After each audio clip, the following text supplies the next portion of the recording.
کو، تمام خاندان والوں کو اللہ رب العزت اس محفل پاک کو ہمارے لیے دونوں جہان میں ذریعہ نجات بنائے، اور اللہ سبحانہ وتعالیٰ اپنے اور اپنے محبوب کریم صلی اللہ علیہ وسلم کی قربتوں سے ہمیں اور قربتوں سے نوازے۔ آپ حکم ہوا امام اہل سنت کا کلام پیش کرنے کا، تو میں جب بھی اسپیشلی بالٹی موڑ سے اس نیچی طرف آتا ہوں تو آٹومیٹکلی پتہ ہوتا ہے جب اعلیٰ حضرت کا ہی کلام پڑھنا ہے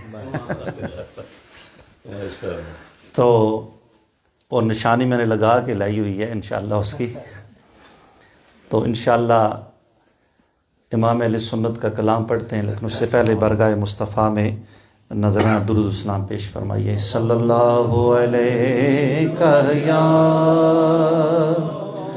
رسول اللہ وسلم علیک یا حبیب اللہ۔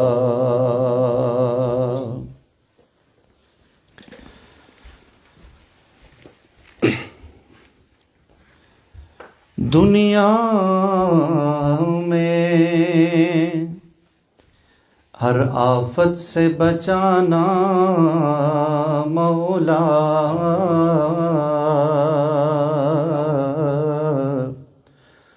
عقبا میں نہ کچھ رنج دکھانا مولا۔ یہ بھی قطعات اعلیٰ حضرت کے ہی ہیں۔ بیٹھوں جو در پاک پیغمبر کے حضور،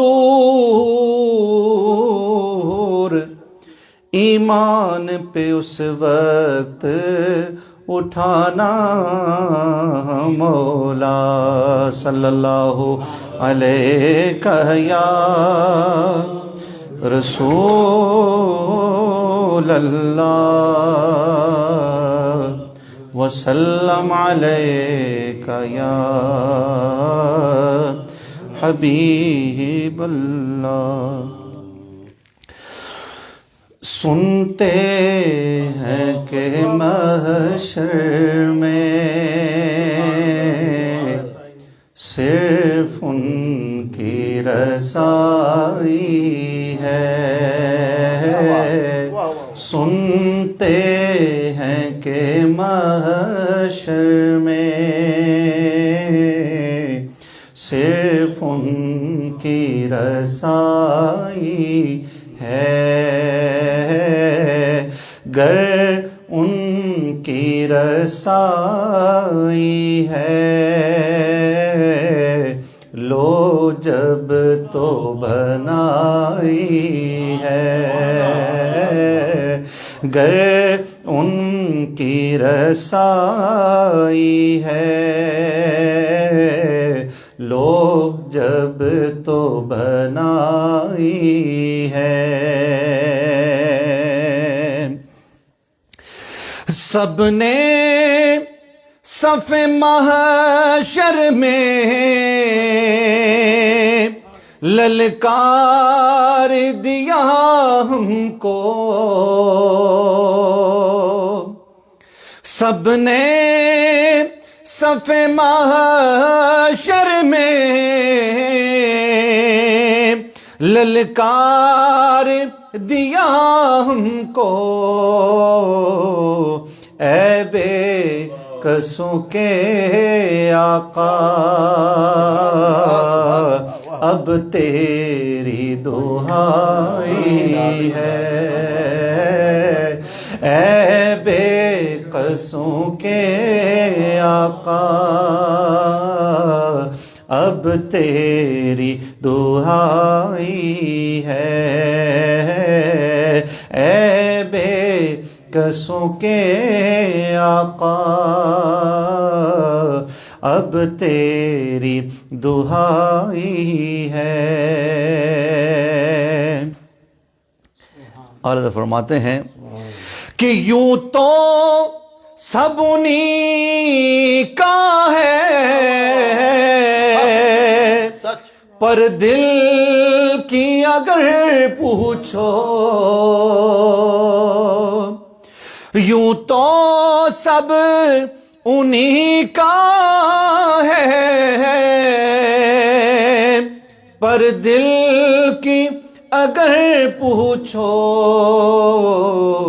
یہ ٹوٹے ہوئے دل ہی خاص ان کی کمائی ہے، یہ ٹوٹے ہوئے دل ہی خاص ان کی کمائی ہے۔ اور شفاعت کی بات قربان جائیے شعر پر صرف جو اعلیٰ حضرت نے بیان فرمایا کہ گرتے ہوں کو مجدہ سجدے میں گرے مولا، گرتے ہوں کو مجدہ سجدے میں گرے مولا، رو رو کے شفاعت کی تمہید اٹھائی ہے، رو رو کے شفاعت کی تمہید اٹھائی ہے، رو رو کے شفاعت کی تمہید اٹھائی ہے۔ مجرم کو نہ شرما ہو احباب کفن ڈھک دو، منہ دیکھ کے کیا ہوگا پردے میں بلائی ہے، منہ دیکھ کے کیا ہوگا پردے میں بلائی ہے، اے عشق تیرے صدقے جلنے سے چھٹے سستے، اے عشق تیرے صدقے جلنے سے چھوٹے سستے، جو آگ بجھا دے گی وہ آگ لگائی ہے، جو آگ بجھا دے گی وہ آگ لگائی ہے۔ طیبانہ صحیح افضل مکہ ہی بڑا زاہد، ہم عشق کے بندے ہیں کیوں بات بڑائی ہے، ہم عشق کے بندے ہیں کیوں بات بڑائی ہے۔ اب یہ شعر تو اعلیٰ حضرت نے آجن کا حقیقت میں ہمارے لیے بہت عرصہ پرانی بات، اس وقت سوشل میڈیا نہیں ہوتا تھا، اور بچپن ہی سے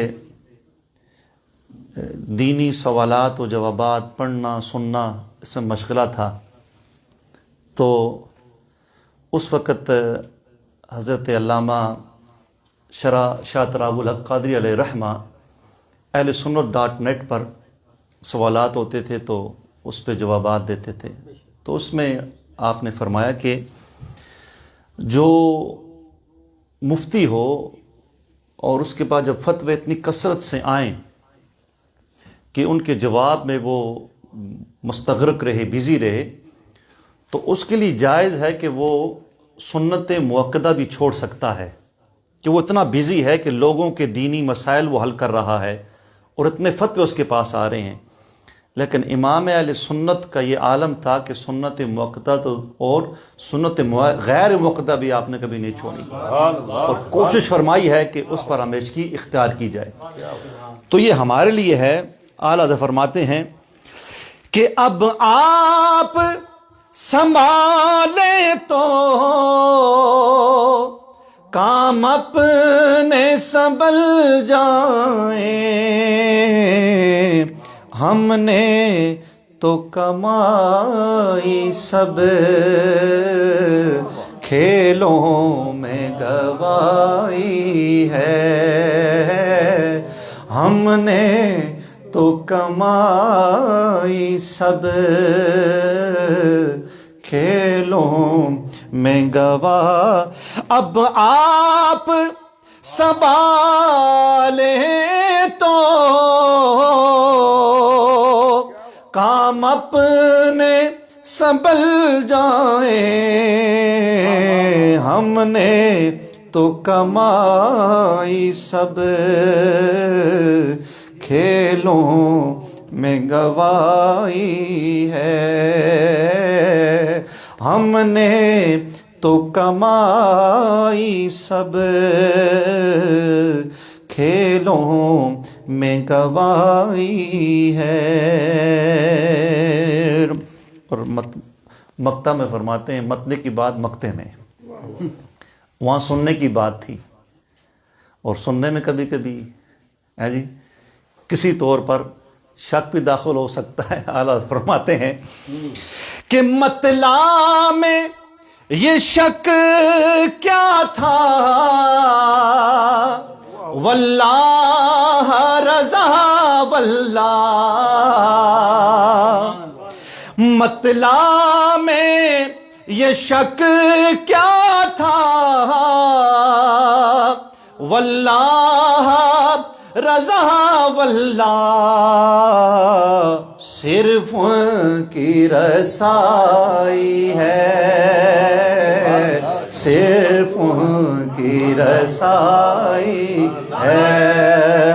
اللہ اکبر یا رسول اللہ یا مطلع میں یہ شک کیا تھا، واللہ رضا واللہ، صرف ان کی رسائی ہے، صرف ان کی رسائی ہے، مل کے کہتے ہیں صرف ان کی رسائی ہے، صرف ان کی رسائی ہے، صرف ان کی رسائی ہے، صرف ان کی۔ مطلع میں یہ شک کیا تھا، واللہ رضا واللہ، صرف ان کی رسائی ہے، صرف ان کی رسائی ہے، صرف ان کی رسائی ہے، صرف ان کی رسائی ہے۔ Beautiful kalam written by Sayyidi A'la Hazrat and very beautifully recited by Sayyidi Ijaz Sahab. May Allah subhanahu wa ta'ala keep him safe and keep him as a server of the deen of Huzur Kareem sallallahu alayhi wa sallam, and may he do the khidmat of this deen, of this maslak in Maryland, and keep going inshallah. And we have another person who provides service to the Ahlul Sunnah in this area, in the DC, Maryland, Virginia area.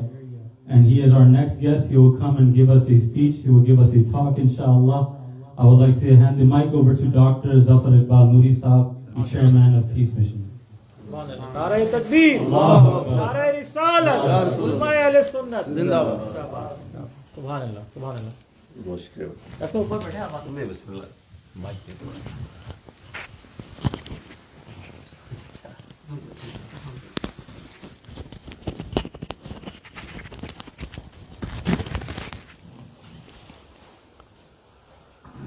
نحمده ونصلي ونسلم على رسوله الكريم اما بعد فاعوذ بالله من الشيطان الرجيم بسم الله الرحمن الرحيم.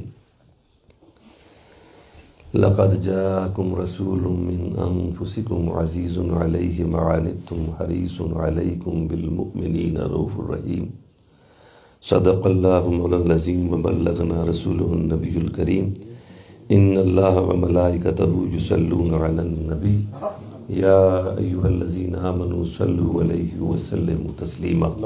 اللهم صل على سيدنا ونبينا ومولانا محمد وعلى آل سيدنا ونبينا ومولانا محمد وبارك وسلم عليه. الصلاة والسلام عليك يا سيدي يا رسول الله وعلى آلك وأصحابك يا سيدي يا حبيب الله. الصلاة والسلام عليك يا سيد المرسلين وعلى آلك وأصحابك يا رحمة للعالمين. اللہ رب العزت اپنے خالق اور مالک کی بہت تعریف، ہم ثنا اور اس کے پیارے حبیب نور مجسم سرکار دو عالم صلی اللہ تعالی علیہ وآلہ وسلم کی حضور دل کی گہرائیوں سے بڑی ہی عاجزی اور محبت سے ہدیہ درود اور سلام کے بعد قابل صد عزت و احترام عزت مآب والی مرتبت حضرت علامہ مولانا سید ذاکر شاہ صاحب دامن برکات القدسیہ بڑے ہی احترام، عزت، توقیر، محبت، عقیدت کے لائق حضرت علامہ مولانا اعجاز حسین صاحب نقشبندی اور بڑے ہی قابل قدر میزبان بزم برادر محترم بھائی عبدالوہاب صاحب اور ہمارے ینگ سکالرز ماشاءاللہ اور تمام ہی قابل قدر دوستوں، ساتھیوں، بھائیوں، آج کی یہ بابرکت شب جس میں ہم میلاد النبی صلی اللہ علیہ وسلم کے انعقاد کے لیے حاضر ہیں، اللہ کریم ہم سب کی یہ حاضری قبول فرمائے. میں تو چاہ رہا تھا کہ جناب اعجاز صاحب بھی اپنا کچھ خطاب ہمیں سنائیں گے، مگر انہوں نے صرف نعت سنانے پر اکتفا کیا. اور یہ میلاد کی محفل ہے اور میں نے جو آیہ مبارکہ پڑھی ہے بڑے اختصار سے اس پہ چند معروضات عرض کروں گا، مگر اس سے پہلے چونکہ یہ ساتھ نعت کی بھی محفل ہے تو الحمدللہ اللہ کریم نے کرم فرمایا. اس سال اعجاز بھائی میرا الحمدللہ پہلا مجموعہ نعت جو ہے وہ 11 ربیع الاول کو وہ ارشاد پذیر ہوا لاہور سے، اور 11 اور 12 کی درمیانی شب کو داتا حضور کے قدموں میں اور بابا فرید علیہ الرحمہ کے قدموں میں اور حضور نظام پاک محبوب الہی علیہ الرحمہ کے قدموں میں اور خواجہ خواجان خواجہ معین الدین چشتی اجمیری رحمۃ اللہ کے قدموں میں اور مکہ پاک میں سرکار کی جائے ولادت پہ حاضر ہو کر کے اور مدینہ منورہ میں سرکار کے مواجہ کے سامنے حاضر ہو کر کے میرے دوستوں نے ان نعتیں پڑھ کر کے سرکار کی بارگاہ میں اس مجموعے کا ہدیہ پیش کیا. اور یہ میرے لیے بہت بڑی سعادت تھی کہ 12ویں کی رات میں سرکار کے قدموں میں یہ مجموعہ پیش ہوا. اور اس سے جو میلاد کے حوالے سے ایک نعت ہے میں آپ کی اجازت سے وہ پیش کرنا چاہوں گا کہ حضور آئے بہاروں پر عجب رنگ بہار آیا. حضور آئے بہاروں پر عجب رنگ بہار آیا. حضور آئے رخ ہستی پہ ایک تازہ نکھار آیا. اور حضور آئے مہو خورشید تارے جگمگا اٹھے. حضور آئے مہو خورشید تارے جگمگا اٹھے. حضور آئے تو ہر ذرہ مثال زر نگار آیا. حضور آئے تو ہر ذرہ مثال زر نگار آیا. اور حضور آئے تو خوشبوؤں کے نافے کھل گئے ہر سو. حضور آئے تو خوشبوؤں کے نافے کھل گئے ہر سو. ہر ایک کوچہ ہر ایک کریا مہکتا مشک بار آیا. ہر ایک کوچہ ہر ایک کریا مہکتا مشک بار آیا. اور حضور آئے تو انسان نے شعور زندگی پایا. تو پھر تہذیب انسان پر عروج و افتخار آیا. اور حضور آئے تو دنیا میں ہوا توحید کا غلبہ. ہوئے بت سرنگوں ایمان پر تازہ نکھار آیا. اور شعر سماعت کیجئے شاہ صاحب کہ حضور آئے تو شاہوں کا طریق خسروی بدلا. بادشاہت کرنے کے رنگ ڈھنگ ہی بدل گئے. حضور آئے تو شاہوں کا طریق خسروی بدلا. کیسے بدلا؟ کہ سواری پہ غلام ہے اور شاہ پیدل چل رہا ہے.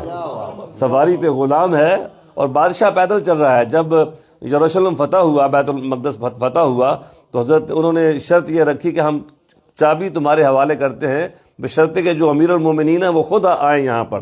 تو دور فاروقی تھا، حضرت فاروق اعظم اپنے غلام کے ساتھ چلے اور طے یہ پایا کہ کچھ راستہ غلام بیٹھے گا سواری پر اور کچھ راستہ بادشاہ بیٹھے گا۔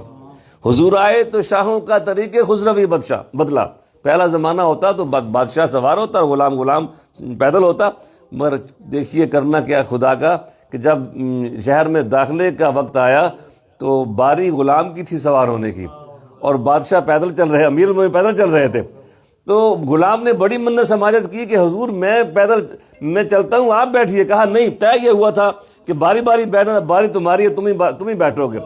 اور وہ جو تھے اہل کتاب حیران ہو گئے کہ یہ بادشاہ ان کے بادشاہ ہیں، امیر المومنین ہیں، کہ خود یہ پیدل چل رہے ہیں اور ان کا جو غلام ہے وہ سواری پہ ہے۔ تو عرض کیا کہ حضور آئے تو شاہوں کا طریق خسروی بدلا، غلاموں کو بھی ہستی کا شعور و اعتبار آیا۔ پہلے غلام کو یہی پتہ نہیں تھا کہ میں بھی انسان ہوں، یہ تو سرکار آئے تو انہیں پتہ چلا کہ ہم بھی استحقاق رکھتے ہیں، ورنہ غلاموں کے اندر کوئی آزاد، یہ کہتے ہیں کہ ایمنسیپیکیشن اور جو غلامی کی جو ایبولیشن ہے یہ انہوں نے ابراہیم لنکن نے آگے کی۔ ابراہیم لنکن کے بعد بھی، غلامی کے بعد بھی آپ پڑھیں امریکہ کی ہسٹری کہ یہ غلام جو ان کو آزاد کر دیا جاتا تھا وہ پھر بھاگ کے اپنے مالک کے پاس آ جاتے تھے کہ آزاد انسان کی حیثیت سے ان کو جینے کا شعور ہی نہیں تھا۔ یہ میرے اور آپ کے آقا مولا محمد رسول اللہ صلی اللہ علیہ وسلم تھے جنہوں نے غلاموں کو بھی شعور دیا اور لوگوں کو بھی یہ بتایا کہ وہ سیدنا بلال جیسا حکمران جو ہے، سیدنا فاروق اعظم جیسا جو حکمران ہے، وہ سید بلال حبشی کو وہ سیدنا بلال کہہ کے مخاطب کرتا ہے۔ حضور آئے تو شاہوں کا طریق خسروی بدلا، غلاموں کو بھی ہستی کا شعور و اعتبار آیا، اور حضور آئے تو جاگ اٹھا بشر کا بخت خوابیدہ۔ حضور آئے تو جاگ اٹھا بشر کا بخت خوابیدہ، وہ نور علم کے دل چمکا کہ ہر ظلمت اتار آیا۔ حضور آئے سکون پایا جہاں کے بے سکونوں نے، ضعیفوں بے نواؤں کو قرار صد قرار آیا، اور حضور آئے تو دھرتی نے قدوم میں منت چومے، زمینے وہ شرف پایا فلک کو جس پہ پیار آیا۔ اور آگ مکتا ہے غلامی کی سند نوری ملے اے کاش محشر میں، غلامی کی سند نوری ملے اے کاش محشر میں، کہیں جو شاف محشر وہ میرا جانثار آیا۔ غلام تو کہتے ہی ہیں نا کہ میں غلام ہوں، مزہ تو تب ہے کہ مالک کہے کہ ہاں یہ میرا غلام ہے۔ غلامی کی سند نوری ملے اے کاش محشر میں، کہیں جو شاف محشر وہ میرا جانثار آیا۔ اور حضور آئے بہاروں پر عجب رنگ بہار آیا، حضور آئے رخ ہستی پہ تازہ نکھار آیا۔ حضرات، آقا کریم صلی اللہ علیہ وسلم کی آمد کا تذکرہ ہے، آپ کے میلاد کا تذکرہ ہے، اور قرآن حکیم کی آیہ مبارکہ میں نے آپ کے سامنے تلاوت کی ہے۔ وہ لوگ جو میلاد منانے کے قائل نہیں ہیں وہ ہم سے یہ تقاضا کرتے ہیں کہ کہاں لکھا ہے قرآن میں سرکار کے میلاد کا تذکرہ۔ ہم انہیں سناتے ہیں کہ اللہ رب العزت نے تو کریشن آف ایڈم کا بھی تذکرہ کیا ہے، اللہ رب العزت نے تو میلاد ابراہیم اور میلاد اسماعیل کا بھی تذکرہ کیا ہے، اللہ رب العزت نے تو پوری 50 سے زیادہ آیتیں نازل فرمائی ہیں جو موسیٰ علیہ السلام کے میلاد کی پوری کہانی اور پوری سٹوری بیان کرتی ہیں۔ اللہ کریم نے تو میلاد عیسیٰ کا تذکرہ کیا ہے، نہ صرف ان کی والدہ کے ان کے جلوہ گری سے لے کر کے ان کی ولادت باسعادت اور اس کے لوگوں کی حیرت کا تذکرہ کیا ہے کہ ایک بچہ جو ہے ماں کی گود میں وہ بول رہا ہے، کس طرح وہ بول رہا ہے۔ تو سارے جب ہم دائی حلیمہ کے واقعات کا تذکرہ کرتے ہیں، جب ہم بتوں کے سرنگو ہونے کا تذکرہ کرتے ہیں، جب ہم جناب عبداللہ کے جناب سیدہ آمنہ کے گھر میں جناب رسول اللہ صلی اللہ علیہ وسلم کی جلوہ گری کا تذکرہ کرتے ہیں اور خوش ہوتے ہیں ان کا بیانات کر کے، تو لوگ کہتے ہیں کہ یہ آپ کہاں بیان کر، قرآن پاک میں اس کا بیان نہیں ہوا ہے۔ جب اللہ کریم سارے پہلے نبیوں میں سے چنیدہ نبیوں کی سیرت بھی بیان کرتا ہے اور ان کے میلاد کا بھی تذکرہ کرتا ہے، اور وہ کہتے ہیں کہ نہیں میلاد کا لفظ تو نہیں آیا۔ ہم کہتے ہیں کہ سنیے، قرآن پاک کہتا ہے عیسیٰ علیہ السلام یہ کہتے ہوئے ہمیں سنائی دیتے ہیں، سلام علیہ یوم ولدت و یوم اموت و یوم ابعث، سلام علیہ یوم ولدت، مجھ پر سلام ہو جائے جس دن میرا میلاد ہوا ہے۔ مجھ پر سلام ہو، جی سلامتی ہو مجھ پر، سلام علیہ یوم ولدت۔ اگر عیسیٰ علیہ السلام کے میلاد کے دن کا تذکرہ قرآن کرتا ہے تو میلاد مصطفیٰ کریم کے دن کا تذکرہ ہم کے لیے بطریق اولا روا ہو جاتا ہے کہ ہم سرکار کے میلاد کے دن کا تذکرہ کریں کہ جس دن آپ کا میلاد ہوا تھا کہ ایران کے بادشاہ کے محلات کے کنگرے گر گئے تھے، جس دن آپ کا میلاد ہوا تھا آپ کی والدہ ماجدہ نے وہ محلات کو دور دیکھ لیا تھا، جس دن آپ کا میلاد ہوا، جس سال آپ کا میلاد ہوا تھا اللہ نے سارے مکہ والوں کے گھروں میں بیٹے تقسیم فرما دیے تھے۔ تو یہ سارے واقعات جو ہیں اگر قرآن پاک کی یہ ایک آیت سلام علیہ یوم ولدت، اگر عیسیٰ علیہ السلام کے میلاد کا دن سلامتی والا ہے، برکتوں والا ہے، اگر ان کے میلاد پہ قرآن پاک یہ کہتا ہے کہ عیسیٰ علیہ السلام کی والدہ جناب مریم سے کہا گیا کہ تم گھبراؤ نہیں، یہ دیکھو تمہارے نیچے ٹھنڈا چشمہ جاری کر دیا گیا ہے، اور یہ دیکھو یہ کھجور کا تنا جو ہے یہ تازہ پھلوں سے لد گیا ہے، تم ذرا ہلاؤ اس کو، تازہ پھل گریں گے، تم کھاؤ یہ کھجوروں کو اور ٹھنڈا پانی پیو اور گھبراؤ نہیں، تم اپنے بچے کو بے باپ کے بچے کو تم اپنے گھر اپنے قوم کے پاس لے جاؤ، اور جب وہ سوال کرے کہ یہ بن بیاہی عورت ہو کر کے تم یہ بچہ کہاں سے لے کے آ گئی ہو تو اشارہ دلائی، تم اشارہ کرنا کہ پھر یہ میرا بچہ بولے گا، یہ تمہارا بیٹا بولے گا کہ انی عبداللہ آتانی الکتاب وجعلنی نبیہ، پنگوڑے میں اور ماں کی گود میں یہ بچہ کہے گا کہ میں اللہ کا بندہ ہوں، مجھے اللہ نے اپنا نبی بنایا ہے اور مجھے اس نے کتاب بھی عطا فرمائی ہے۔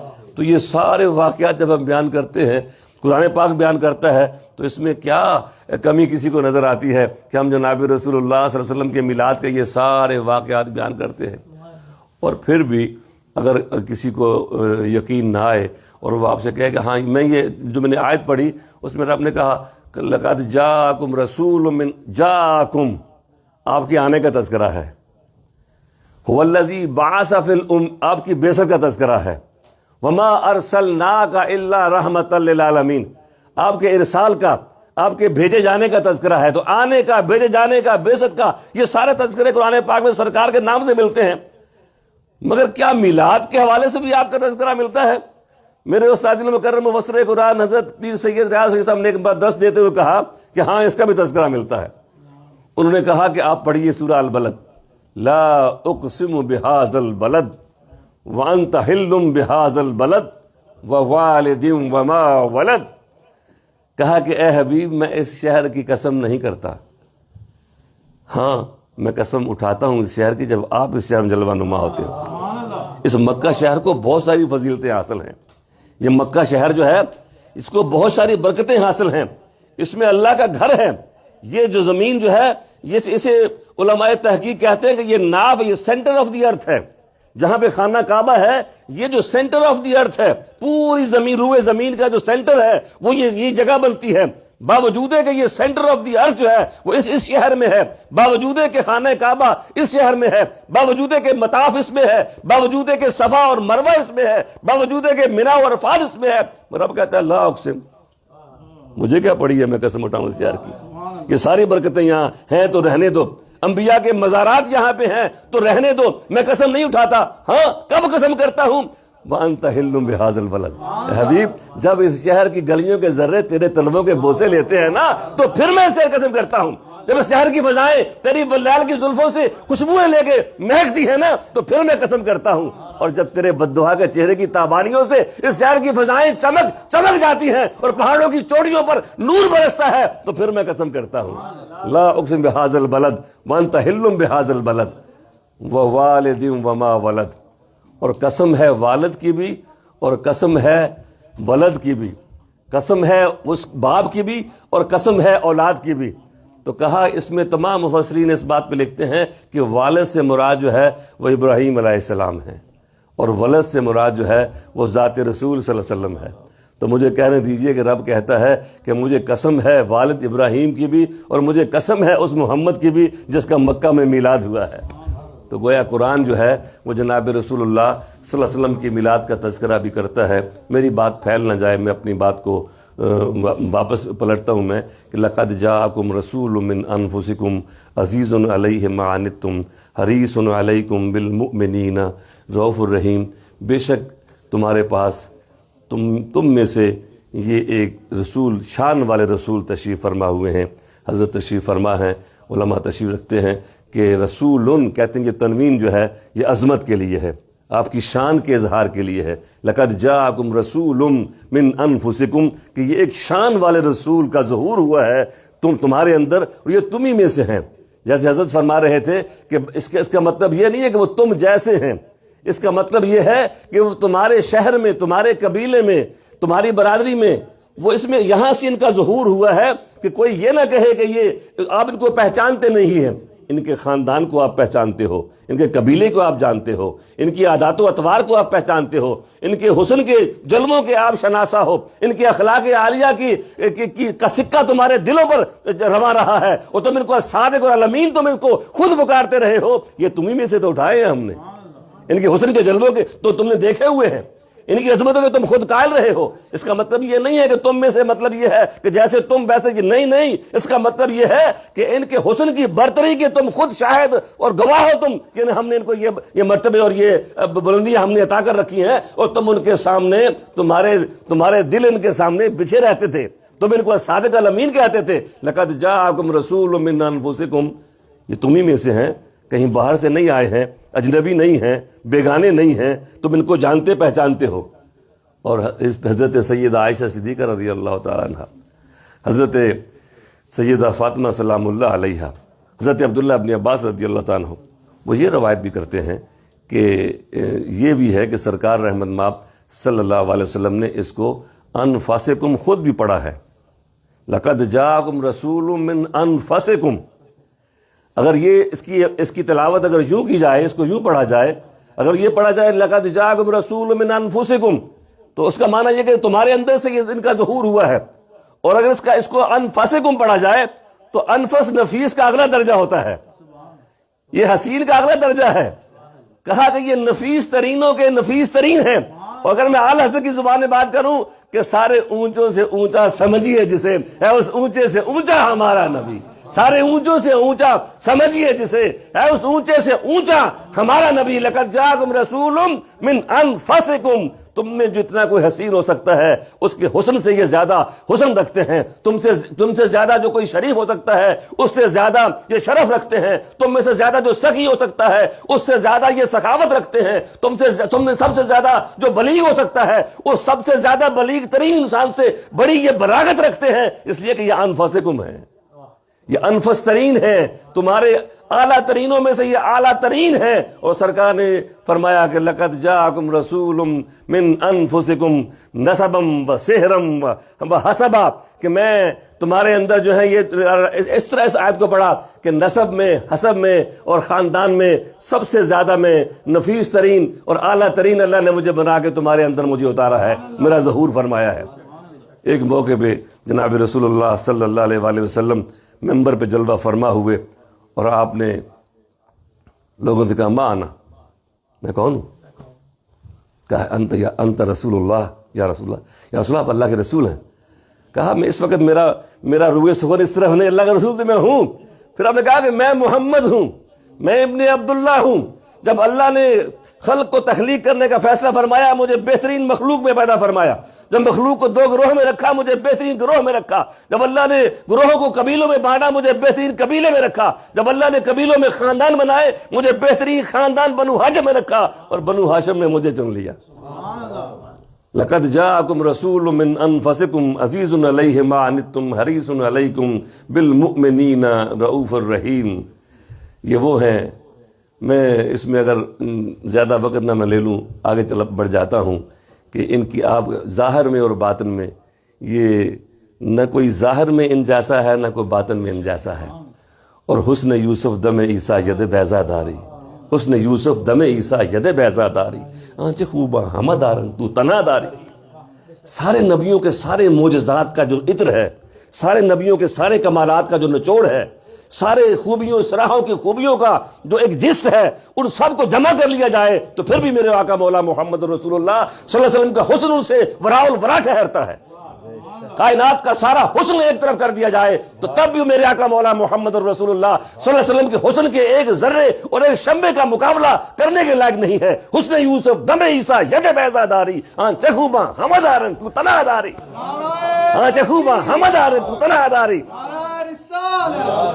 نعرہ حیدری، یہ سارے کمالات ایک طرف، اور میرے آقا مولا محمد رسول اللہ صلی اللہ علیہ وسلم کے رب خود کہہ رہا ہے لقد جاءکم رسول من انفسکم، لقد جاءکم رسول من انفسکم، اور سرکار خود اس کی تلاوت انفسکم کہہ کے فرما رہے ہیں، کہا عزیز علیہ ما عنتم، تمہارا مشقت میں پڑھنا ان پر گراں گزرتا ہے، تکلیف تمہیں آتی ہے اور درد یہ محسوس کرتے ہیں، چوٹ تمہیں لگتی ہے دل ان کا دکھتا ہے، عزیز علیہ ما عنتم حریص علیکم بالمؤمنین رؤوف رحیم، اور یہ تمہارے بھلائیوں کے بڑا ہی چاہنے والے ہیں، اور مومنوں پر تو یہ رؤوف بھی ہیں اور رحیم بھی ہیں۔ اللہ کریم نے جو اپنے نام تھے نا وہ اپنے حبیب کو عطا فرما دیے، ان اللہ بالناس لرؤوف الرحیم، اللہ رؤوف بھی ہے اور رحیم بھی ہے۔ کسی اور نبی کے ساتھ یہ اللہ کریم نے کسی اور نبی کو یہ درجہ اور مرتبہ عطا نہیں فرمایا کہ کسی اور نبی کا نام کو اپنے نام میں شامل کر لیا ہو۔ ہاں یہ میرے اور آپ کے آقا مولا محمد رسول اللہ صلی اللہ علیہ وسلم کو یہ مرتبہ اور شان عطا فرمائی ہے کہ اللہ بھی رؤوف ہے، اور اس نے فرمایا کہ میرا حبیب بھی رؤوف ہے۔ اللہ رحیم ہے، کہا میں رحیم ہوں، میرا حبیب بھی رحیم ہے، بالمؤمنین رؤوف الرحیم۔ اس پہ علماء اہل سنت کہتے ہیں کوئی ہم پہ شرک کا فتویٰ نہ لگائے، اللہ بھی رؤوف ہے اور اللہ کا پیارا حبیب بھی رؤوف ہے، اللہ بھی رحیم ہے اور اللہ کا پیارا حبیب بھی رحیم ہے، مگر بات یہ ہے کہ وہ اس کو کسی نے رؤوف بنایا نہیں ہے، اس کو کسی نے رحیم بنایا نہیں ہے، وہ اپنی ذات میں خود رؤوف ہے، مگر یہ رؤوف ہے تو رب کے بنانے سے رؤوف ہے۔ اللہ اپنی ذات میں خود رحیم ہے، مگر یہ رحیم ہے تو اللہ کے بنانے سے رحیم ہے۔ وہ خالق ہے، یہ مخلوق ہے، دونوں میں فرق روا ہے۔ ہم یہ نہیں کہتے کہ برابری ہوگی، نہیں برابری نہیں ہے، مگر جس کو اللہ خود رؤوف کہہ دے ہم کیوں نہ رؤوف کہیں، جس کو اللہ خود رحیم کہے تو ہم کیوں نہ رحیم کہیں۔ اللہ نے کہا کہ وہ اللہ اپنی ذات میں خود رؤوف و رحیم ہے، مگر محمد صلی اللہ علیہ وسلم اللہ کے بنانے سے رؤوف و رحیم ہے۔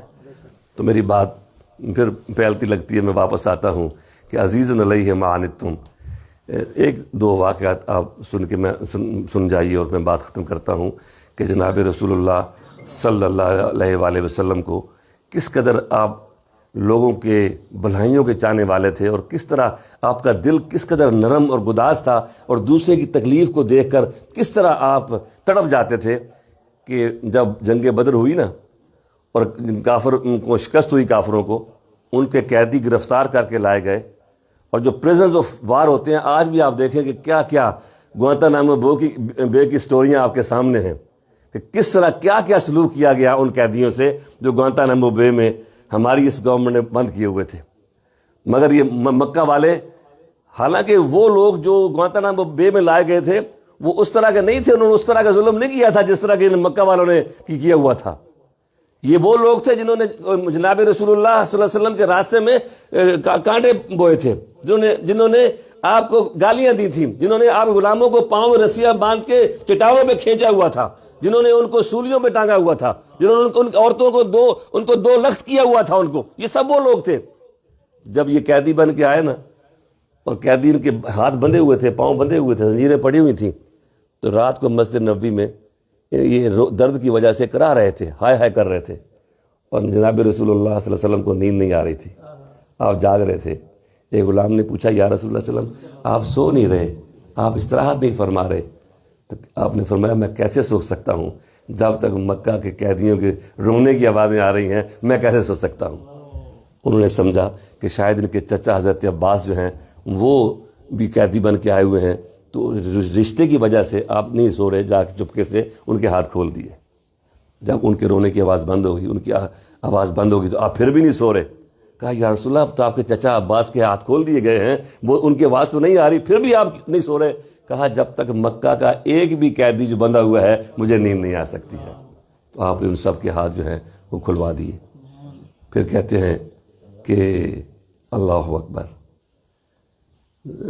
سمامہ بن اسال یمامہ کا حاکم مسلمان ہو گیا، مکہ والے اس کے پاس غلہ لینے گئے، قحط پڑ گیا مکہ میں، وہ غلہ لینے گئے، اس نے کہا جاؤ جاؤ، میں تمہیں نہیں غلہ دوں گا، مجھے نہیں چاہیے تمہارے پیسے، تم میرے حبیب کے دشمن ہو، تمہارے پاس غلہ نہیں بیچوں گا۔ اب قحط پڑا ہوا کیا کرے، مجبوراً جناب رسول اللہ صلی اللہ علیہ وسلم کے پاس ابو سفیان کو اپنا ایلچی بنا کے بھیجا، اور ابو سفیان نے منت سماجت کی یا رسول اللہ آپ کے بھائی بہن بھتیجے آخر رشتہ دار ہیں، کافر ہیں مگر رشتہ دار آپ کے شہر والے ہیں، وہ بھوک سے مر جائیں گے، آپ کا غلام سمامہ جو ہے وہ غلہ نہیں کھول رہا ہے۔ آپ نے کہا فوراً رکا لکھو، اپنے غلام کو لکھا کہ اگرچہ یہ میرے دشمن ہیں مگر تم غلہ کھول دو ان کے لیے. عزیز علیہ ما عنتم، ان کے بھوک نے آپ کے دل پہ یہ بات پیدا کی کہ آپ نے کہا کہ ان کے لیے کھول دیا جائے. اور پھر اختصار بڑھتے ہوئے کہ جب یہ بالمومن رؤوف الرحیم بھی ہے نا، معراج کی رات آپ جانتے ہیں، سب جانتے ہیں 50 نمازیں فرض ہوئی تھی نا، ہم 5 پڑھتے ہیں. اور اس میں آپ جانتے ہیں کہ موسیٰ علیہ السلام نے سفارش کی تھی کہ یا رسول اللہ آپ جائیے اور کہ رب سے کہیے، جاتے رہے اور 5 کم ہوتی رہی، آخر میں 5 رہ گئی. اور انہوں نے پھر بھی کہا کہ جائیے، تو آپ نے کہا اب مجھے حیا آتی ہے، آپ نے پروردگار میں نہیں جاؤں گا، تو 5 کم پڑھے. اس پہ رحمت العالمین کے مصنف ہیں سلمان منصور پوری، اگرچہ اہل حدیث علماء میں سے ہیں، مگر بات انہوں نے بڑی خوب لکھی. اس نے کہا کہ موسیٰ علیہ السلام نے یہ کہا تھا کہ ان امتک لا تطیق، کہ یا رسول اللہ آپ کی امت پر گراں مشقت ہوگی اور وہ طاقت نہیں رکھے گی یہ 50 نمازیں پڑھنے کی. وہ کہتے ہیں کہ میرا وجدان یہ کہتا ہے کہ اگر وہ یہ واسطہ کوئی اور دلیل دیتے تو رسول پاک صلی اللہ علیہ وسلم کبھی بھی رب کے پاس نہ جاتے. وہ موسیٰ علیہ السلام اللہ کے پیغمبر جانتے تھے کہ اپنی امت سے کس قدر محبت ہے آپ کو، تو لہٰذا اس محبت کو ابھارا انہوں نے کہا کہ یا رسول اللہ آپ کی جو امت ہے نا ان پہ بڑی سختی ہوگی، بڑی مشکل ہوگی، وہ طاقت نہیں رکھے گی 50 نمازیں پڑھنے کی. تو اس لیے چونکہ امت کا جب وسیلہ دیا، امت کی مشکل جب پیش کی، تو آپ تو امت کے غمخوار ہیں. آپ نے کہا اچھا میری امت کو اگر مشکل ہے تو مجھے 5 بار بھی جانا پڑا تو میں جاؤں گا اللہ کی بارگاہ میں اور میں نمازیں کم کرا کے آؤں گا. عزیز علیہ ما عنتم حریص علیکم بالمؤمنین رؤوف الرحیم. میرے دوستو میری بات ختم ہوتی ہے، میں اپنی بات کو روکتا ہوں یہاں پہ. بچے چھوٹے ماشاءاللہ بیٹھے ہیں، اللہ ان سب بچوں کو جو اجاز صاحب نے، شاہ صاحب نے اور آپ سب نے جو یہاں پہ اعلیٰ حضرت کے اس محبت رسول کے فیضان کو عام کیا ہوا ہے، اللہ اس گلستان کو مہکتا رکھے اور یہ بچے اسی طرح جوان ہوں کہ ڈاکٹر ریاض مجید کے بقول کہ موسم حب نبی میں کھلے ہنچے میرے، موسم حب نبی میں کھلے ہنچے میرے، نام سن سن کے تیرا نسل جواں ہو میری. آپ کا نام سن سن کر یہ جواں ہوں. تو میں یہ کہنا چاہوں گا کہ میلاد منانے کا جہاں ہم سرکار کا تذکرہ کرتے ہیں، آپ کی شان بیان کرتے ہیں، وہاں ہمیں سرکار کی تعلیمات کو بھی اپنے عمل میں ڈھالنے کی ہمیں کوشش کرنا چاہیے اور یہ پیغام ہمیں دینا چاہیے. ہر سال جب قرآن پاک وہاں پڑھتے ہیں، ہر مرتبہ جب آپ قرآن پاک پڑھو گے اور ترجمے کے ساتھ اگر آپ پڑھو گے تو ہر دور میں یہ قرآن کوئی نہ کوئی نیا موتی آپ کے دامن میں ڈالتا ہے. حضرت مولا کائنات مولا علی کرم اللہ کی طویل حدیث ہے قرآن پاک کی شان میں، جو حدیث انہوں نے سرکار سے بیان کی، اس میں ایک جملہ یہ ہے کہ قرآن میں اللہ نے حکمت کے دانائی کے اتنے موتی رکھے ہیں کہ اس میں غوطہ لگانے والے تھک جائیں گے مگر قرآن پاک کے موتیوں میں کمی نہیں آئے گی. غواصی کرنے والے غوطہ خور غوطے لگاتے رہیں گے قیامت تک، اور قرآن پاک کے جو سمندر ہے اس میں جو حکمت کے، علم کے، دانش کے، دانائی کے جو موتی ہیں اس میں کمی نہیں آئے گی. تو یہی وجہ ہے کہ تفسیریں لکھی جا رہی ہیں. تفسیر کبیر کے بعد بھی تفسیریں لکھی گئی ہیں اور تفسیر کشاف کے بعد بھی تفسیریں لکھی گئی ہیں اور ابھی بھی تفسیریں لکھی جائیں گی. اور ہر مفسر جب قرآن لکھنے بیٹھے گا تو پہلوں سے بڑھ کے کوئی نیا نقطہ اس کے قرآن اس کے دامن میں ڈال دے گا. ایسا نہیں کہ تفسیر ایک نے لکھ دی اس کے بعد کوئی لکھ نہیں سکتا ہے، اس لیے کہ قرآن کے دامن میں موتی اتنے ہیں کہ قیامت تک لوگ تلاش کرتے رہیں گے تو کمی نہیں آئے گی. تو ہر سال میں جب میلاد بیان کرتا ہوں تو کوئی نہ کوئی نیا موتی جہاں سب ہمیں مل جاتا ہے. اس سال کا موتی میں آپ سے شیئر کرتا ہوں. ہم نعت سنتے ہیں، ہم نعت پڑھتے ہیں، ہم سر دھنتے ہیں، ہماری روحیں وجد کرتی ہیں، ہم پہ ایک کیف طاری ہوتا ہے اور ہم یہ مثال دیتے ہیں کہ حضرت حسان بن ثابت جو ہیں سرکار کے وہ مداح ہیں، سرکار نے خود اپنے ممبر پہ کھڑا کر کے ان کو اپنی نعت کے لیے دعوت دی ہے اور دعا کی ہے اللہم ایدہ بروح القدس، اور اپنی کملی چادر مبارک ان کو عطا فرمائی ہے. یہ ساری باتیں اپنی جگہ بجا ہیں. مگر میں سوچتا ہوں کہ یہ کیوں ایسا تھا، دعوت فکر دیتا ہوں کہ کیوں ایسا تھا کہ جناب رسول اللہ صلی اللہ علیہ وسلم نے انہیں کہا کہ تم میری نعت پڑھو، تم اشعار میں میری تعریف کرو. کیا آپ اپنی تعریف سننا چاہتے تھے؟ کیا آپ کو اپنی تعریف سننا پسند تھا؟ یہ تو ہم عام علماء اور عام لوگوں کے بارے میں بھی یہ پسند نہیں کرتے کہ اگر کوئی سمجھے کہ کوئی عام آدمی اپنی تعریف پسند کرتا ہے، ہم کہتے ہیں یہ اچھا آدمی نہیں ہے کہ اپنی تعریف پسند کرتا ہے. تو کیا ہم یہ گمان کر لیں کہ جناب رسول اللہ صلی اللہ علیہ وسلم اپنی تعریف سننا چاہتے تھے؟ نہیں، اپنی تعریف نہیں سننا چاہتے تھے. اگر تعریف سننا نہیں چاہتے تھے، اس کے خواہاں نہیں تھے، تو پھر یہ کیوں کہا کہ اے احسان میرے ممبر پہ چڑھ جا اور میری تعریف کر؟ میری تاریخ میں اشعار کیا ہے تو میرا اس سال میرے سمجھ میں یہ بات آئی کہ چونکہ جو منافق تھے، جو یہودی تھے، جو نان مسلم تھے، وہ اپنے شعروں میں جناب رسول اللہ صلی اللہ علیہ وسلم کی تردید کر رہے تھے، وہ آپ کی مذمت کر رہے تھے، اور آپ کی تردید کا مطلب اسلام کی تردید تھا، آپ کی تردید کا مطلب اسلام کی تردید تھا، اور جناب رسول اللہ صلی اللہ علیہ وسلم اسلام کو پھیلانے کے لیے تشریف لائے تھے، اور وہ لوگوں کو کفر کی آگ سے نکال کے جنت میں آباد کرنے تشریف لائے تھے۔ حریص علیکم اس پر گواہ ہے۔ تو میرا وجدان یہ کہتا ہے کہ چونکہ کافروں کی شعروں سے، کافروں کی نظموں سے اسلام کو نقصان پہنچ رہا تھا، توحید کو نقصان پہنچ رہا تھا، دین اسلام کو پہ ایک ضرب پڑ رہی تھی، تو آپ نے کہا اس کے مقابلے میں آپ نے قرآن پاک نہیں سنایا، اس کے مقابلے میں آپ نے کوئی دلیلیں نہیں کھڑی کی، اس کے مقابلے آپ نے کہا کہ ساتھ تو چڑھ جا ممبر پہ اور تو شعروں میں اس کا جواب دے۔ یہی بات ہے کہ اعلیٰ حضرت عظیم البرکت نے جو کتابیں لکھی ہیں لوگ ابھی تک چھاپ نہیں سکے ہیں، علماء ابھی تک اس کو پڑھ نہیں سکے ہیں، علماء ابھی تک اس کو بیان نہیں کر پائے ہیں جتنا اعلیٰ حضرت نے لکھ دیا ہے، مگر جو بعض زبانیں زدے خاص و عام ہو گئی وہ کیا تھی؟ مصطفیٰ جان رحمت پہ لاکھوں سلام، شمع بزم ہدایت پہ لاکھوں سلام، سب سے اعلیٰ و بالا ہمارا نبی، سب سے اونچا، سب سے سارے اونچوں سے اونچا ہمارا نبی، اور ملک سخن کی شاہی تم کو رضا مسلم، جس سمت آ گئے ہو سکے بٹھا دیے ہیں۔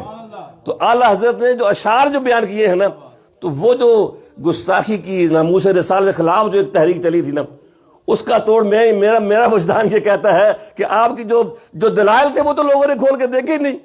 حضرت حسام ثابت کی سنت میں جو آپ نے اشعار کہی اور نعت کہی نا آپ نے، تو وہ اس نے لوگوں کے دلوں کو اپنا گرویدہ کر لیا، اور یہی بات تھی کہ حسام بن ثابت کو آپ نے کہا کہ تم جب لوگ میری ناموس پہ حرف گیری کریں، جب وہ بدبختی کا مظاہرہ کرے، جب وہ تو تم اس کے مقابلے میں اپنے شعروں میں میری شان بیان کر، تو شان خود سننا نہیں چاہتے تھے، لوگوں کے دلوں سے شک کے کانٹے چننا چاہتے تھے، لوگوں کے دلوں سے ناموس رسالت کے خلاف جو اسلام کے خلاف جو باتیں تھیں ان اندھیروں کو نکال کر کے اسلام کی روشنی کو ان کے دلوں میں اتارنا چاہتے تھے۔ تو آج کے دور میں جو ہم نعت پڑھتے ہیں، اس کا مقصد اور مدعا یہ ہے کہ ہمارا دین مضبوط ہو، ہمارے اسلام کے ساتھ ہمارا رشتہ مضبوط ہو۔ یہ بچے جب نعت پڑھیں تو اس لیے یہ نعت پڑھیں کہ اپنے دین پر ان کا اعتماد، ان کا یقین پختہ ہوگا، اور ہوتا ہے۔ جو بچے بچپن سے ہی یہ لوریاں لے کے جوان ہوتے ہیں کہ میں سو جاؤں یا مصطفیٰ کہتے کہتے، کھلے آنکھ صلی اللہ کہتے کہتے، تو پھر اس طرح کے وہ علماء بن کے ہمارے اس محفلوں میں نور بکھیرتے ہیں۔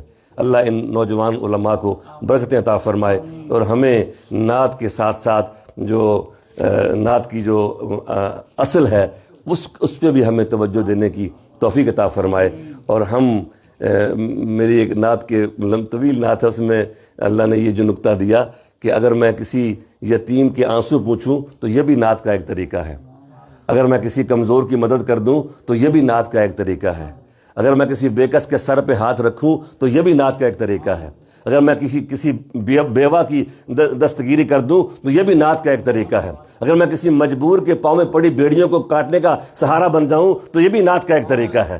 تو میں آپ سے کہوں گا کہ آئیے، ایک نعت وہ ہے جو ہم شعروں میں کہتے ہیں، ایک نعت وہ ہے جو اپنے عمل سے ہم سرکار رحمت باب صلی اللہ علیہ وسلم کی بارگاہ میں ہدیہ پیش کریں کہ یا رسول اللہ صلی اللہ علیہ وسلم، ہم نے آپ کے آنسو، آپ کی امت کے غم میں بہتے دیکھے ہیں، یا رسول اللہ صلی اللہ علیہ وسلم، ہم نے آپ کو اپنے معاشرے میں کمزور اور پسے ہوئے طبقات کے لیے پریشان ہوتے دیکھا ہے۔ ہم اس لیے پریشان ہیں کمزوروں کے لیے کہ ہم نے آپ کے آنسو دیکھے ہیں، ہم اس لیے بیواؤں، یتیموں، مسکینوں کے لیے ہم جلتے ہیں کہ ہم نے آپ کو ان کے لیے ہم نے آنسو بہاتے دیکھا ہے۔ تو جب اس طرح ہم زندگی گزاریں گے تو یہ نعت ہمارے لیے ایک انقلاب کا پیش خیمہ بن جائے گی، یہ نعت ہمارے اندر ایک تبدیلی کا پیش خیمہ بن جائے گی، یہ نعت ہمارے چھوٹوں اور بڑوں کو سنوارنے کا ایک ذریعہ بن جائے گی، اور یہ میلاد کی محافل جو ہیں یہ ایک بہت بڑی زوردار انقلابی تحریک بن جائے گی، اور ہم اس میلاد کی محافل سے ہم اپنے ظاہر و باطن کو اور اپنے گھروں کو اور اپنے معاشرے کو ایک تبدیلی کا پیغام دیں گے۔ اللہ مجھے اور آپ کو عمل کی توفیق عطا فرمائے۔ والسلام علیکم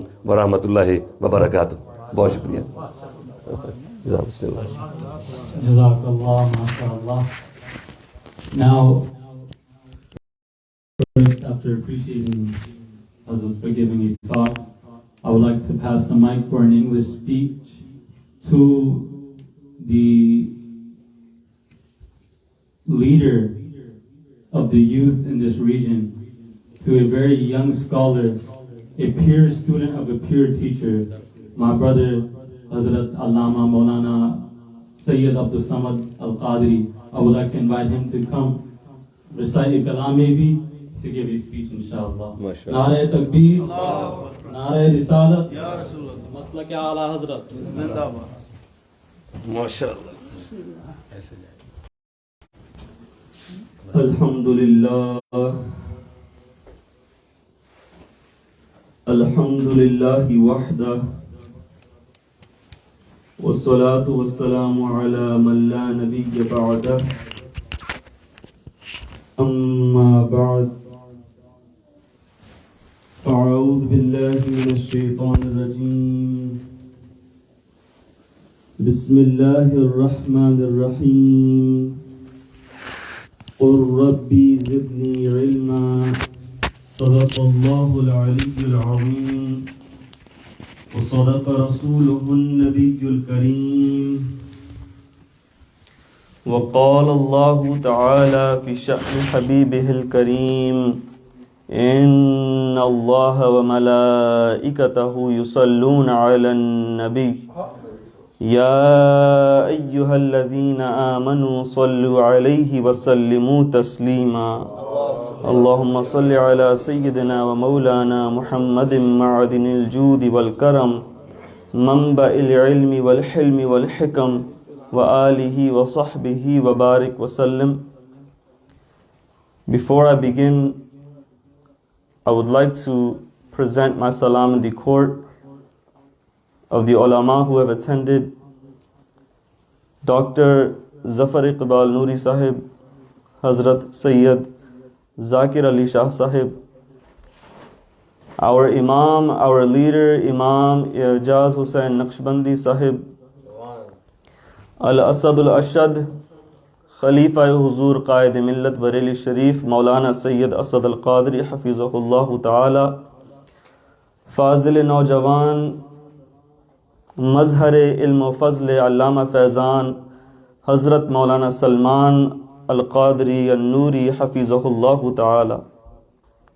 And I would also like to present my salam in the court of all of the people who have attended, those who have organized this mahfil, this gathering. Every year we enjoy the blessings of this gathering, and the reason I believe we have this feeling of spirituality in this gathering is because the one who holds this gathering, our beloved and honorable uncle Abdul Wahab Mamu, is that his father was a follower of Huzur Mujahid Ahl Sunnat Allama Shah Turab al-Haq Qadri Hafizahullah radiyallahu ta'ala anhu, and that he himself is a murid of Huzur Muhaddis Kabir Hafizahullah ta'ala. May Allah subhanahu wa ta'ala preserve this household. May Allah subhanahu wa ta'ala preserve his sunniyat. May Allah subhanahu wa ta'ala allow us all to achieve the blessings of this gathering. Amen. The verse of the Quran that I have had the honor of reciting in front of you today, Allah subhanahu wa ta'ala commands his beloved Nabi sallallahu ta'ala alayhi wa sallam, and he says, قُلْ رَبِّي زِدْنِي عِلْمًا. Allah subhanahu wa ta'ala is telling his beloved Nabi sallallahu ta'ala alayhi wa sallam that say this: my Rabb, my Lord, increase me in knowledge. Now if we see the characteristics, the traits of Sayyiduna Rasulullah sallallahu ta'ala alayhi wa sallam, اگر ذات رسول کریم صلی اللہ تعالی علیہ وسلم کو دیکھا جائے, ان کے خصائص کو دیکھا جائے, تو یقیناً حضور کریم صلی اللہ تعالی علیہ وسلم تمام مخلوقات میں ہمیں افضل نظر آئیں گے. We will find him to be the most special of all beings, of all creations. If you look at him from the aspect of beauty, you will find that Sayyiduna Abdullah ibn Rawaha radiyallahu ta'ala anhu, he is saying, لَوْ لَمْ تَكُنْ فِيهِ آيَاتٌ مُبَيَّنَةٌ, that if in the dhat of Rasulullah sallallahu ta'ala alayhi wa sallam, agar Rasul Kareem sallallahu ta'ala alayhi wa sallam ki zat mein یہ روشن نشانیاں نہ ہوتی, if these clear signs were not in the beloved Nabi sallallahu ta'ala alayhi wa sallam, لَوْ لَمْ تَكُنْ فِيهِ آيَاتٌ مُبَيَّنَةٌ لَكَانَ مَنْظَرُهُ يُنْبِيكَ بِالْخَبَرِ. That even just looking at the beloved Nabi sallallahu ta'ala alayhi wa sallam, this was enough to tell you that he was a prophet of Allah subhanahu wa ta'ala. بس ان کا منظر اس بات کو کافی تھا کہ وہ اس بات پہ ہمیں یقین دلا دیں کہ وہ اللہ کے نبی ہیں. This is the husn, this is the beauty of Sayyidina Mustafa sallallahu ta'ala alayhi wa sallam. اگر ان کے جود و عطا کی بات کی جائے, اگر ان کی سخاوت کی بات کی جائے, تو اللہ اکبر.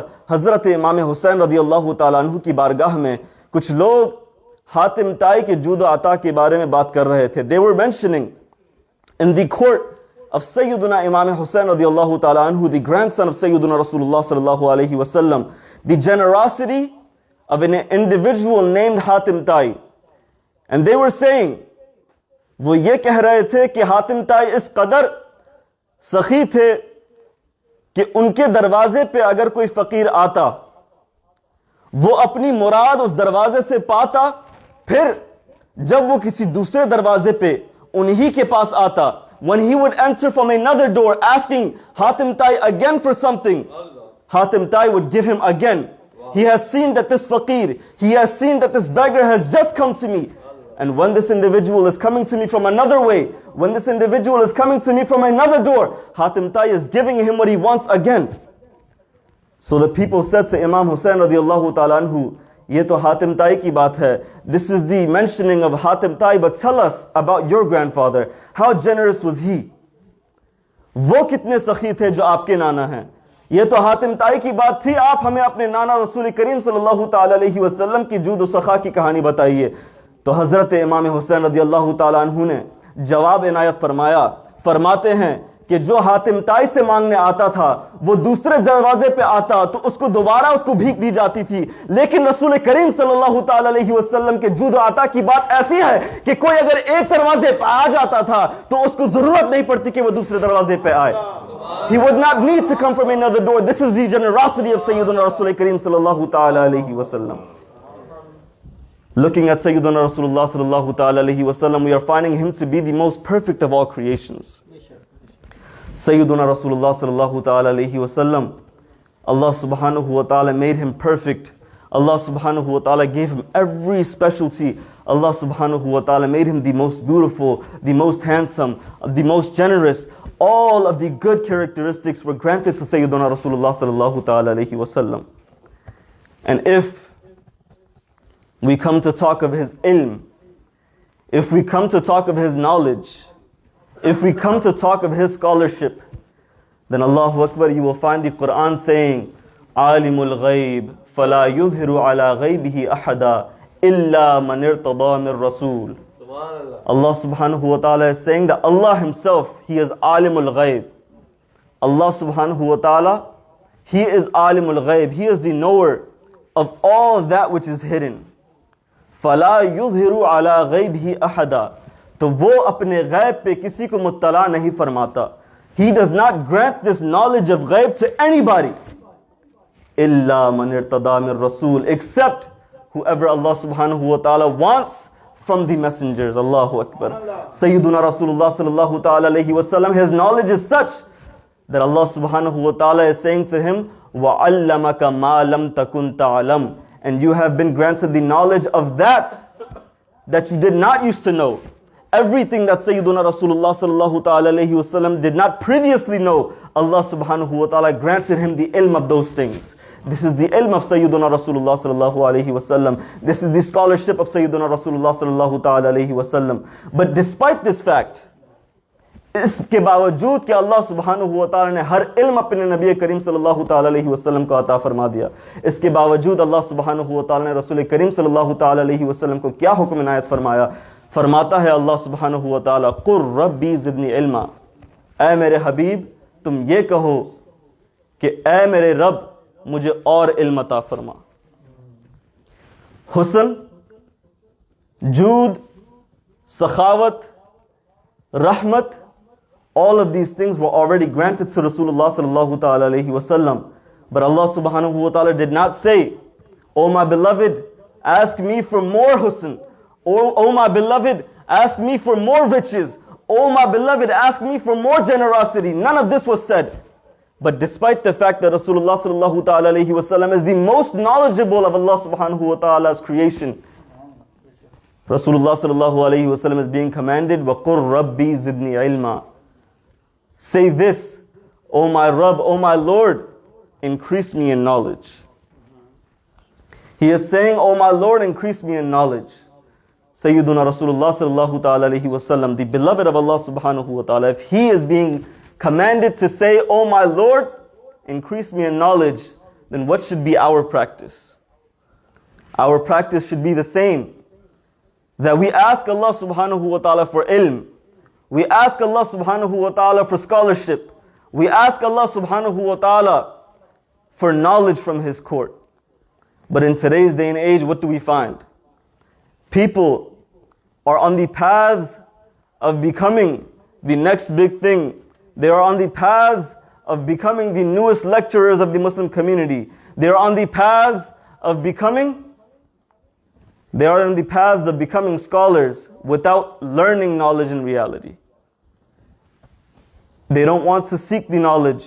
We see many people nowadays that instead of seeking knowledge, they go straight to the minbar. But this should not be the case. This should not be the case. Allah subhanahu wa ta'ala is telling all of us through this message that all of us should be seeking knowledge. We feel lazy. We don't want to spend our time seeking knowledge. We want to be true followers of Sayyidina Ghawsi Azam radiallahu ta'ala anhu. Then listen to the lessons that were taught by Sayyidina Ghawsi Azam radiallahu ta'ala anhu. Sayyidina Huzur Ghawsi Azam radiallahu ta'ala anhu. He is telling us about his path to becoming who he was, who he is. Huzur Ghawsi Azam radiallahu ta'ala anhu, we recognize his greatness. We recognize what a lofty personality he was. But we don't think about how Allah subhanahu wa ta'ala granted him that station and that rank. But Huzur Ghawsi Azam radiallahu ta'ala anhu, he himself describes, Darastul ilma hatta sirtu qutuba. That I studied knowledge until Allah subhanahu wa ta'ala made me a qutub. Allah subhanahu wa ta'ala took me as an ally. وَنِلْتُ السَّعْدَ مِن مَوْلَى الْمَوَالِي. And I reached Sa'd, I reached fortune from the Mawla, the master of all masters. Sayyiduna Ghawsi Azam radiallahu ta'ala anhu, what is he telling us? He is telling us that this path was due to ilm. It was due to knowledge. It was due to his excellence in studying the religion of Sayyiduna Rasulullah sallallahu ta'ala alayhi wa sallam. If you want to embark the path of the righteous, every day in our prayers we ask Allah subhanahu wa ta'ala, Ihdinas sirat al-mustaqim. Oh Allah, grant us, allow us to walk on the straight path. But what is the straight path? What is the straight path? Sayyidi Ala Hazrat, Imam Ahl Sunnat, Mujaddid Deen Millat, Mujaddid Miyat Hazira, Muayyad Millat Tahira, Sahib Hujjat Qahira, Maulana Shah Ahmad Raza Khan Fazil Barelvi radiyallahu ta'ala anhu, he states, کہ تیرے غلاموں کا نقش قدم ہے راہ خدا. تیرے غلاموں کا نقش قدم ہے راہ خدا. وہ کیا بہک سکے جو یہ سراغ لے کے چلے. How can the individual following these slaves of Allah subhanahu wa ta'ala ever be misguided? The path of these individuals, this is the path of Allah subhanahu wa ta'ala. This is the path of Sayyiduna Rasulullah sallallahu ta'ala alayhi wa sallam. Allahu Akbar. If we want to follow the path of Sayyiduna Ghawsi Azam radiallahu ta'ala anhu, if we want to follow the path of these pious individuals, then we must learn. Sayyiduna Rasulullah sallallahu ta'ala alayhi wa sallam, he states, Man salaka tariqan yatlubu fihi al-ilma. That whoever acquires a path, yatlubu fihi al-ilma, and he seeks knowledge in that path, sahhalallahu lahu bihi tariqan ila al-jannah. That due to him seeking the path of knowledge, due to him embarking the path of knowledge, Allah subhanahu wa ta'ala makes easy for him, due to that, the way into Jannah. May Allah subhanahu wa ta'ala accept what I have said. May Allah subhanahu wa ta'ala allow us all the means to acquiring Islamic knowledge. Many people, they have exhausted their efforts in trying to go to college and university, and then when you ask them 5-6 years later, what are you doing? They say, I'm still at college. If college is not working for you, try something else. But nobody ever spends this much effort of 5, 6, 7 years in acquiring the knowledge of Islam. May Allah subhanahu wa ta'ala allow us to acquire this knowledge as well. May Allah subhanahu wa ta'ala give us the opportunity to follow the path of those who have showed us the right path, the path of Huzur Taj al-Sharia radiyallahu ta'ala anhu, the path of Huzur Muhaddis Kabir, the path of Allama Shah Turab al-Haqqadri radiyallahu ta'ala anhu. In today's day and age, we want the path of Huzur Qaid Millat Mufti Ashad Raza Khan hafizahullahu ta'ala. May Allah subhanahu wa ta'ala protect our city of Bareilly Sharif. Wa ma alayna illa al-balagh. For your milad and private Inshallah. Jazakallah. May Allah subhanahu wa ta'ala reward Hazrat Allama Maulana Abdul Samad Sahib for his amazing speech. Now, since these ulama are present, and since all you guys are present as well, I saw this as an opportunity to give you guys some announcements for what we have planned for the future. One thing, alhamdulillah, is that we have started Jummah prayer in a hall not too far from here. Just around 10 to 12 minutes, we have started Jummah prayer. And over there, we will do Jummah every week. And inshallah, there will be free lunch for everyone as well. And other than that, and this is to engage with the community. There is not a Sunni center in this area.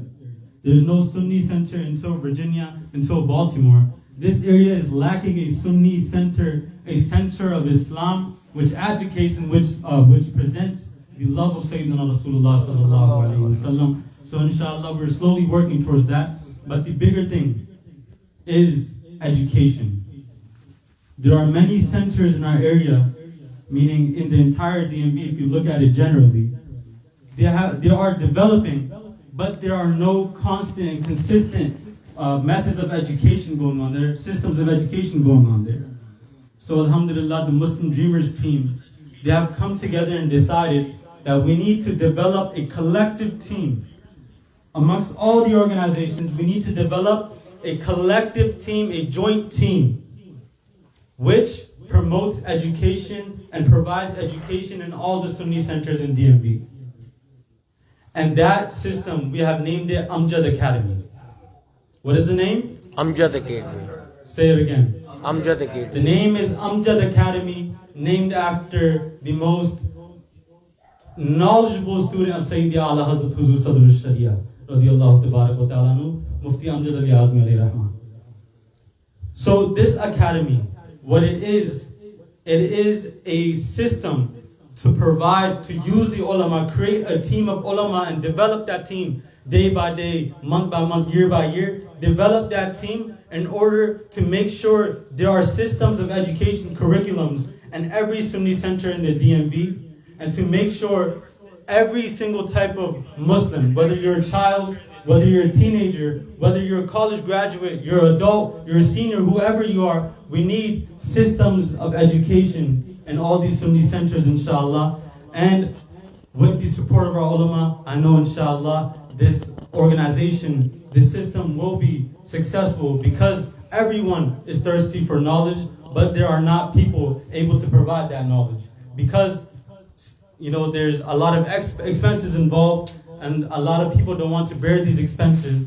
But inshallah, with the help of Allah subhanahu wa ta'ala, with the grace of Sayyidina Rasulullah sallallahu alayhi wa sallam, that help will come, inshallah. Because it comes in the Hadith Sharif, Inna Allah ta'ala yunazzilu al-ma'una ta'ala qadr al-ma'una. That Allah subhanahu wa ta'ala descends His help based on how much responsibility you take upon your shoulders. So inshallah, we are working on setting this system. The first thing we will be doing is we are starting the 3-year associates program in Gulzar Madina. Meaning a 3-year program which leads you to become a alim, inshallah. And this 3-year program, we are working on it being accredited and affiliated with universities from around the world. Wow, subhanallah. Meaning, when you get an associate's, inshallah, we are working on that associate's degree being accredited and having some type of status in this country, inshallah. So that the ulama that come, the ulama that are developed in that center, and the ulama that are developed through this entire system, so that they have a bright future. Because the ulama, they are not given opportunity nowadays.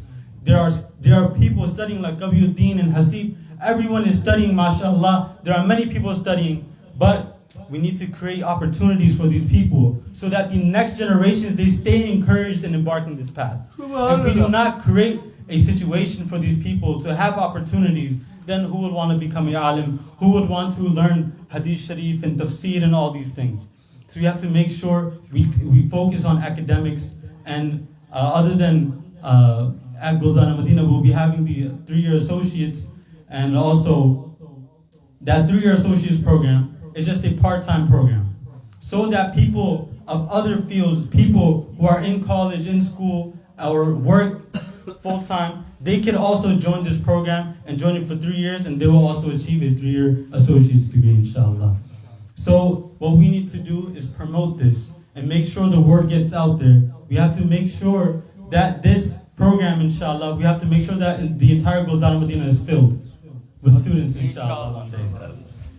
And to make this announcement on a more broad spectrum, to a wider audience, inshallah, we will be holding a program at the Diyanet Center of America, the Turkish Masjid, the big Turkish Masjid.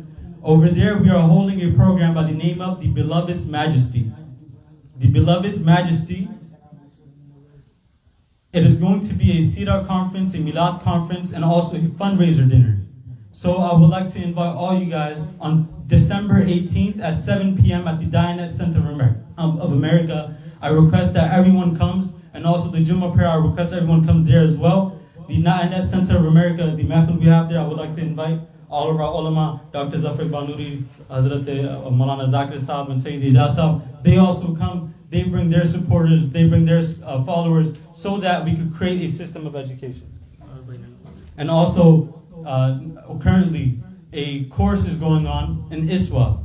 There's a masjid in Iswa not too far from here. And the Arba'een of Imam Nawawiyah, it is being taught by Sheikh Abdul Samad every Friday after Isha. Every Friday after Isha, Sheikh Abdul Samad, Maulana Abdul Samad, he will be teaching that course. This Friday that is coming, that will be the 3rd day out of the 5-6 days, inshallah. So also come to that, and keep supporting the Sunni ulama, the Sunni centers and the organizations, so that our youth, the next generation, they have a bright future, inshallah. So now I would like Ijaz Saab to do Salat al-Salam, and then we will do dua and end the program. MashaAllah, MashaAllah.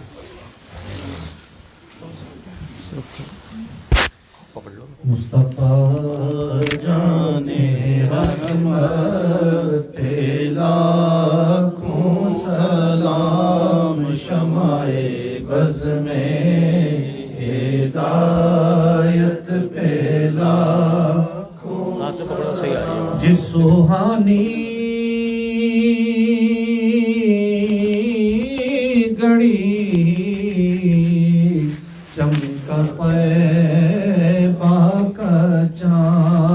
جس سوہانی گھڑی چمکا طیبہ کا چاند، اس دل افروز ساعت پہ لاکھوں سلام، مصطفیٰ جانے رحمت پہ لاکھوں سلام، شمع بز میں ہدایت پہ لاکھوں سلام۔ اللہ اللہ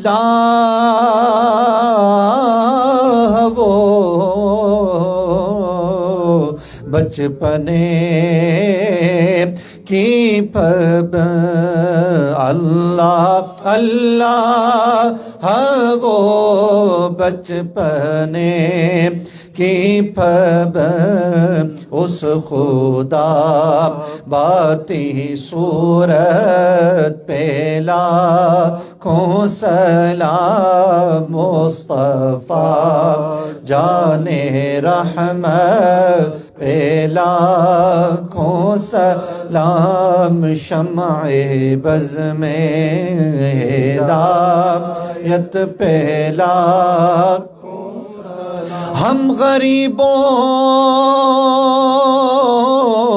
کے آقا پہ بے حد درود درود ہم غریبوں کے آقا پہ بے حد درود ہم فقیروں کی سرور پہ لاکھوں سلام مصطفیٰ جان رحمت پہ لاکھوں سلام شمع بز میں ہدایت پہ لاکھوں سلام الصلاة والسلام علیکہ یا سیدی یا رسول اللہ وعلى آلك وأصحابك يا سيدي يا حبيب الله.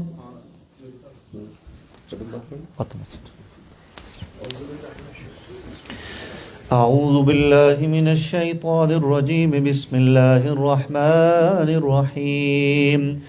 الحمد لله رب العالمين الرحمن الرحيم مالك يوم الدين إياك نعبد وإياك نستعين اهدنا الصراط المستقيم صراط الذين أنعمت عليهم غير المغضوب عليهم ولا الضالين. بسم الله الرحمن الرحيم. الله لا إله إلا هو الحي القيوم لا تأخذه سنة ولا نوم له ما في السماوات وما في الأرض من ذا الذي يشفع عنده إلا بإذنه يعلم ما بين أيديهم وما خلفهم ولا يحيطون بشيء من علمه إلا بما شاء وسع كرسي السماوات والأرض ولا يؤوده حفظهما وهو العلي العظيم. بسم الله الرحمن الرحيم. قل يا أيها الكافرون لا أعبد ما تعبدون ولا أنتم عابدون ما أعبد ولا أنا عابد ما عبدتم ولا أنتم عابدون ما أعبد لكم دينكم ولي دين. بسم الله الرحمن الرحيم. قل هو الله أحد الله الصمد لم يلد ولم يولد ولم يكن له كفوا أحد. بسم الله الرحمن الرحيم. قل هو الله أحد الله الصمد لم يلد ولم يولد ولم يكن له كفوا أحد. الله أكبر. بسم الله الرحمن الرحيم. قل هو الله أحد الله الصمد لم يلد ولم يولد ولم يكن له كفوا أحد. بسم الله الرحمن الرحيم. قل أعوذ برب الفلق من شر ما خلق ومن شر غاسق إذا وقب ومن شر النفاثات في العقد ومن شر حاسد إذا حسد. بسم الله الرحمن الرحيم. قل أعوذ برب الناس ملك الناس إله الناس من شر الوسواس الخناس الذي يوسوس في صدور الناس من الجنة والناس. بسم الله الرحمن الرحيم. إن الله وملائكته يصلون على النبي يا أيها الذين آمنوا صلوا عليه وسلموا تسليما. اللهم صل على سيدنا ومولانا محمد معدن الجود والكرم وعلى آله وبارك وسلم. صلى الله على النبي الأمي وآله صلى الله عليه وسلم. صلاة وسلام عليك يا سيدي يا رسول الله. سبحان ربك رب العزة عما يصفون وسلام على المرسلين والحمد لله رب العالمين. بسم الله الرحمن الرحيم. اللهم صل على سيدنا ونبينا ومولانا محمد وعلى آل سيدنا ونبينا ومولانا محمد وبارك وسلم عليه.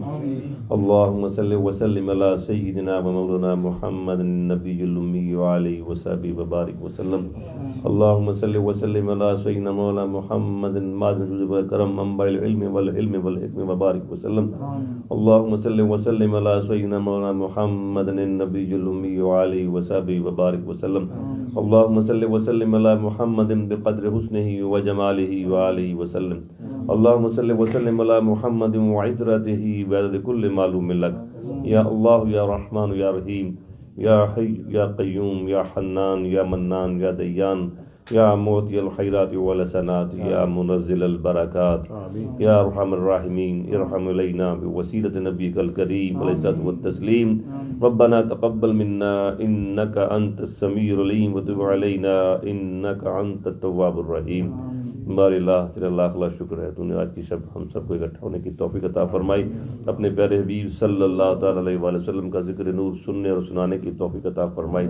اے اللہ کریم ہمارے میزبان کی طرف سے بھائی عبدالوہاب صاحب کی طرف سے اور تمام حاضرین کی طرف سے مولا کریم اس مجلس کو اپنی بارگاہ میں قبول فرما لے، جو کچھ پڑھا گیا کلام پاک حافظ حضرت صاحب نے پڑھا اسے بھی اپنی بارگاہ میں قبول فرما، مولا کریم درود سلام پڑھا گیا اسے بھی اپنی بارگاہ میں قبول فرما۔ نبی اکرم صلی اللہ علیہ وسلم کے وسیلہ مبارکہ سے ہمارے عمل کے مطابق نہیں اپنے فضل کے اندر اجر کریم اجر عظیم عطا فرما، ہم غلاموں کی جانب سے ہمارے آقا کریم علیہ الصلوۃ والتسلیم کو حضور قبول فرما لے، آپ کے وسیلہ مبارکہ سے تمام انبیاء کرام علیہم السلام، آپ کی تمام ازواج مطہرات، آپ کے تمام اہل بیت طاہرات، آپ کے تمام صحابہ کبار، پنجتن پاک خلفاء راشدین اشرا و مشرا سب کی پاک روحوں قبول فرما لے، تابعین تبع تابعین ائمہ دین اولیاء اصفیاء کیا صلحاء شہداء مسلمین مسلمات سب کے روا قبول فرما لے، بالخصوص تفسیر حضور سیدنا غوث اعظم شیخ عبدالقادر جیلانی قدس سر النورانی کی روح پرفتو کو قبول فرما لے، حضرت خواجہ شہاب الدین سہروردی رحمۃ اللہ تعالیٰ علیہ، خواجہ خواجگان نائب رسول فی الہند خواجہ معین الدین اجمیری رحمۃ اللہ تعالیٰ علیہ، حضرت خواجہ خواجگان خواجہ بہاؤالدین نقشبند رحمۃ اللہ تعالیٰ علیہ، حضرت خواجہ احمد سرہندی رحمۃ اللہ تعالیٰ علیہ، مولا کریم تمام کے ارواح کو قبول فرما لے، دادا گنج بخش علی اجمیری رحمۃ اللہ تعالیٰ علیہ، بابا فرید الدین گنج شکر مسعود رحمۃ اللہ تعالیٰ علیہ، خواجہ نظام الدین اولیاء محبوب الہی رحمۃ اللہ تعالیٰ علیہ، سب کی بارگاہوں میں قبول فرما لے،